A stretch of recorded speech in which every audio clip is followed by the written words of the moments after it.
remembering one of the most beautiful and brilliant actresses of Indian cinema.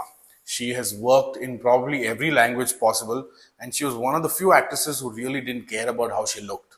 She played a maid, she's played a possessed character, and everything possible there is. She's acted with almost all the superstars that was there in her time, be it Amitabh Bachchan in the north, or be it Mohanlal in Kerala, or be it Rajnikant in Tamil, or be it Chiranjeevi in Telugu. And she is none other than Soundarya. You know, speaking about Rajnikant, one of her most iconic roles was from this film called Padayappa. Yeah. Padayappa was, this village drama where she plays a maid's daughter. Yeah. She also works in the house. And it's beautiful to see how Rajnikant falls in love with her and how she carries her role. She played it to perfection. She holding her own when there are two other brilliant actors, and both those actors have more meatier role than her. For example, like Ramya Krishna had this heavy villain role, and then there's Rajnikant, obviously, you know what Rajnikant does. Yeah. But even then, for her to stand out in with such a great cast and such a great story with limited role, that just speaks about how brilliant she was. Another film I want to talk about is, this is a very underrated film in her career. It's a film called Tomadi Nelalu.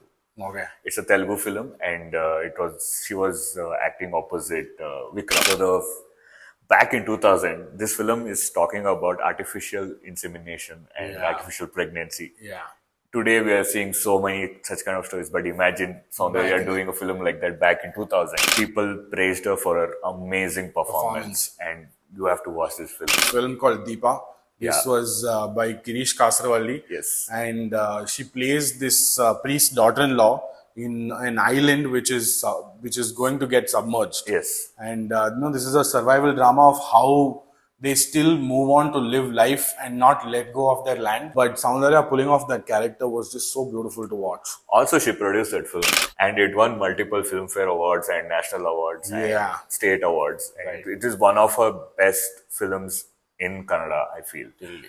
Acting in this film is just peak Soundarya. Like, you will cry with her, you will feel for her. And we have to talk about Apsamitra. Yes. Because it was 100%. her last film, and playing that role of a housewife who's possessed. Yeah. I got scared of her at it was point. Still, I still remember the scene where she picks up the whole bed and looks back. I was like, whoa. It's very iconic. To pass away at a tender age of 31.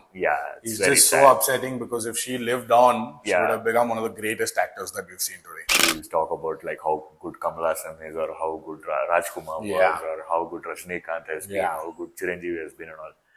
If it comes to actresses, and if she was alive, we would be celebrating her the same way. Anyway, y'all let us know your favorite Soundarya's performance in which movie and which language, and we'll see you in the next one.